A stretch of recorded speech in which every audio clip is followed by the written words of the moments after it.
2024 শিক্ষাবর্ষে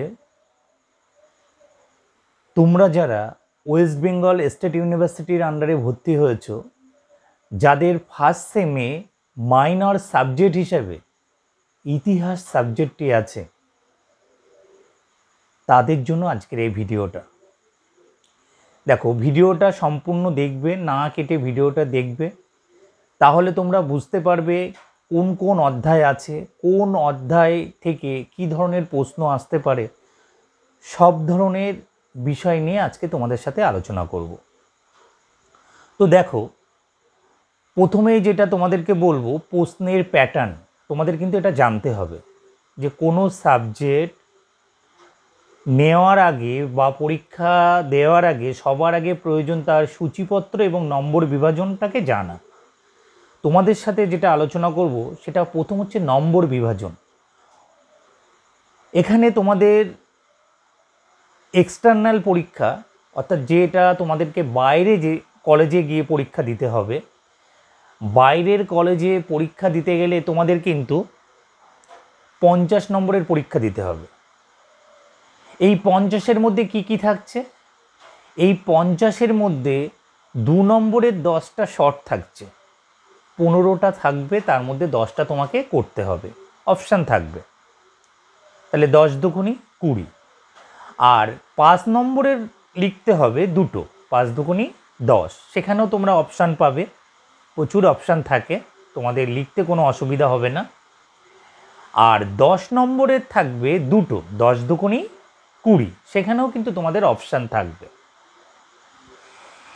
এবার যেটা তোমাদের বলবো সেটা হলো সূচিপত্র বা সিলেবাসটা কি। সিলেবাস যদি না জানো তাহলে কিন্তু তোমরা কোথা থেকে কি ধরনের প্রশ্ন আসতে পারে বা এটা কোন অধ্যায়ের প্রশ্ন, এটা সম্পর্কে তোমাদের যদি নলেজ না থাকে তাহলে কিন্তু তোমরা বিষয়টা সহজে বুঝতে পারবে না। সবার আগে কিন্তু তোমাদের সূচিপত্র বা এর কি কি অধ্যায় বা চ্যাপ্টার এখানে আছে সেটা তোমাদেরকে জানতে হবে। দেখো, প্রথম যে চ্যাপ্টার সেটা হচ্ছে প্রাচীন ভারতের ইতিহাস। আমরা জানি ক্লাস 11-এ কিন্তু তোমাদের প্রাচীন ভারতের ইতিহাস সম্পর্কে হালকা কিছু আলোচনা ছিল। সেখানে আমরা দেখেছি প্রাচীন ভারতের ইতিহাসের যে যুগ বিভাগ, এখানে কিন্তু তোমাদের সেটা আছে।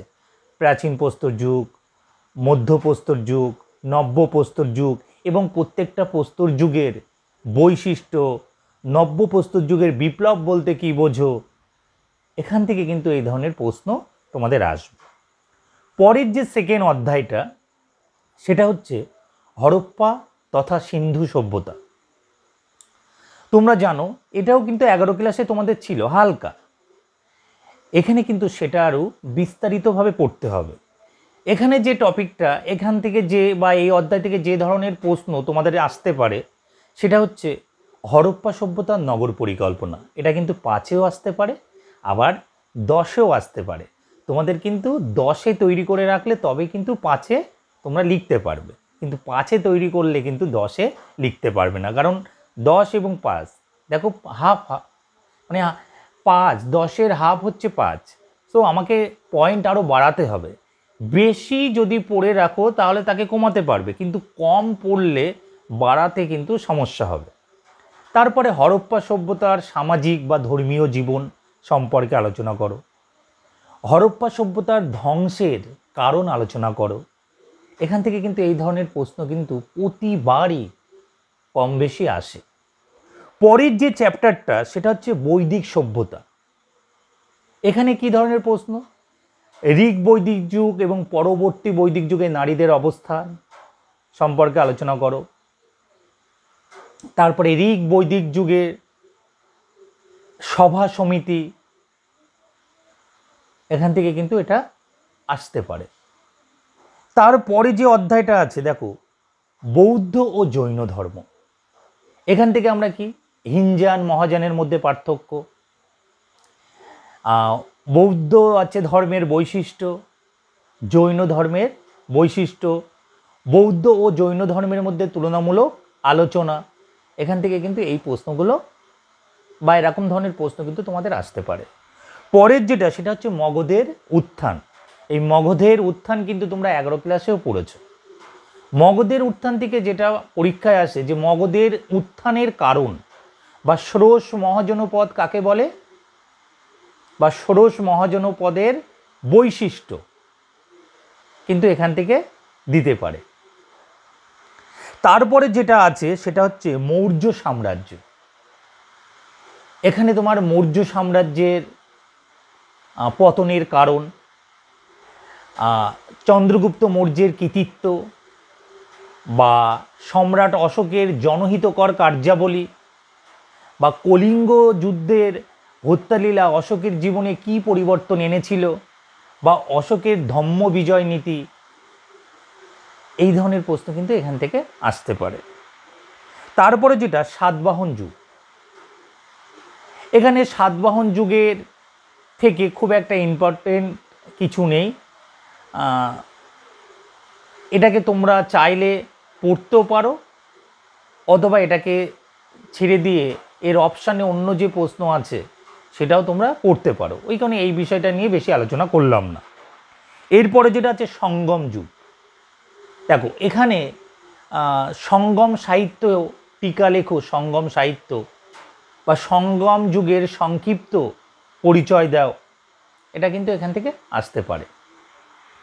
তারপর যেটা আছে শক ও কুষাণ যুগ, কুষাণ সম্রাট কনিষ্কের কৃতিত্ব আলোচনা করো, এখান থেকে কিন্তু এই ধরনের প্রশ্ন আসতে পারে। বা গান্ধার শিল্পরীতি, মথুরা শিল্পরীতি, ঠিক আছে, এই প্রশ্নগুলো এর পরবর্তী ভিডিওতে তোমাদের ইম্পর্টেন্ট প্রশ্ন, কোন কোন প্রশ্ন পড়লে তোমরা পরীক্ষায় লিখতে পারবে বা কেমন ধরনের প্রশ্ন আসতে পারে, এই বিষয় নিয়ে পরবর্তীতে একটা ভিডিও তোমাদের জন্য করব, অবশ্যই তোমাদের সুবিধার্থে। শেষের যে অধ্যায়টা আছে সেটা হচ্ছে গুপ্ত সাম্রাজ্যের উদ্ভব। এখানে গুপ্ত সাম্রাজ্যের পতনের কারণ, চন্দ্রগুপ্তের কৃতিত্ব,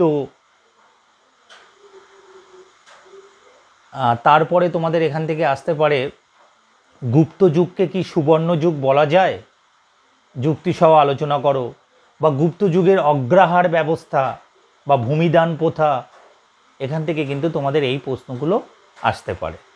তো তোমাদের সাথে আলোচনা করলাম কি কি অধ্যায় এখানে আছে এবং প্রত্যেকটি অধ্যায়ের হালকা টাচ করে গেলাম যাতে তোমরা বিষয়টা বুঝতে পারো। তো তোমরা দেরি না করে এই অধ্যায়গুলি, অর্থাৎ তোমরা যেখানে পড়ো সেখান থেকে কোন কোন অধ্যায় কী ধরনের প্রশ্ন আসতে পারে সেইগুলো চটপট করে তৈরি করে নাও, কারণ তোমাদের পুজোর আগেই কিন্তু একটা ইন্টারনাল এক্সাম হবে। ইন্টারনাল এক্সামে তোমাদের থাকবে 20 নম্বর, সেই 20 নম্বর কিন্তু তোমাদেরকে পরীক্ষা দিতে হবে। সেখানে শর্টও দিতে পারে অথবা 5 নম্বরের 2টো প্রশ্ন অথবা 10 নম্বরের একটা প্রশ্ন, 10 10 20 এরকমভাবে কিন্তু প্রশ্ন হতে পারে।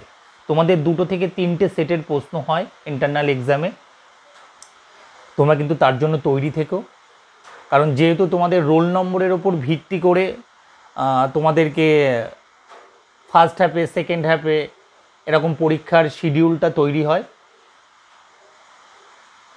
উদাহরণস্বরূপ আমরা বলতে পারি যে 1 থেকে হয়তো 1000 পর্যন্ত ফার্স্ট হাফে, বা 1001 থেকে 2500 পর্যন্ত যাদের রোল তাদের হয়তো সেকেন্ড হাফে।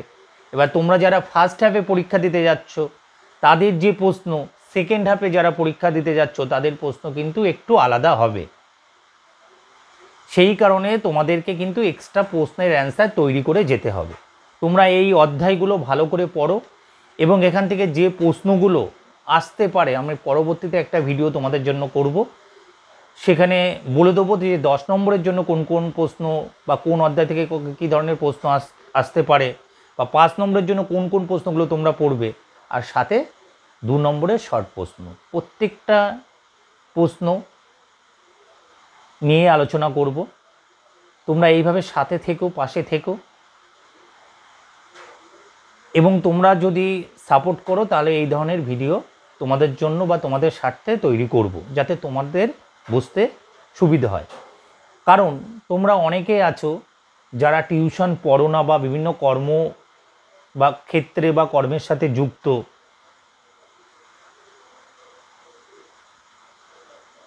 তারা কিন্তু এই ধরনের ভিডিও দেখে তোমরা কিন্তু উপকৃত হবে এবং তোমাদেরই লাভ হবে।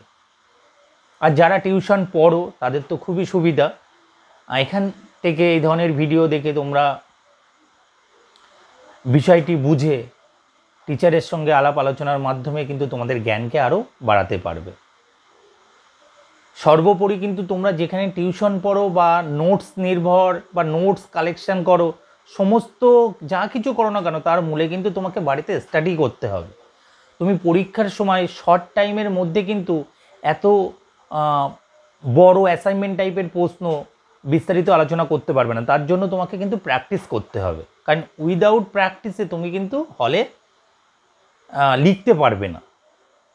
কিছু প্রশ্ন লিখতে পারবে, কিছু প্রশ্ন ছেড়ে দিয়ে চলে আসতে হবে। তাই যাতে প্রশ্ন না ছাড়তে হয় তার জন্য আগে থেকেই নিজেকে তৈরি করে নাও, যাতে পরীক্ষায় তুমি লিখতে পারো। তো আজকের ভিডিও এই পর্যন্ত। পরবর্তী আছে ভিডিও তোমাদের জন্য খুব তাড়াতাড়ি আমি তৈরি করব। তোমাদের রেসপন্স যদি পাই তাহলে খুব তাড়াতাড়ি তৈরি করব। যদি ভিডিও দেখে তোমরা উপকৃত হও তাহলে চ্যানেলটিকে সাবস্ক্রাইব করে দিও এবং বেল আইকনটা বাজিয়ে দিও। এইভাবে পাশে থেকো।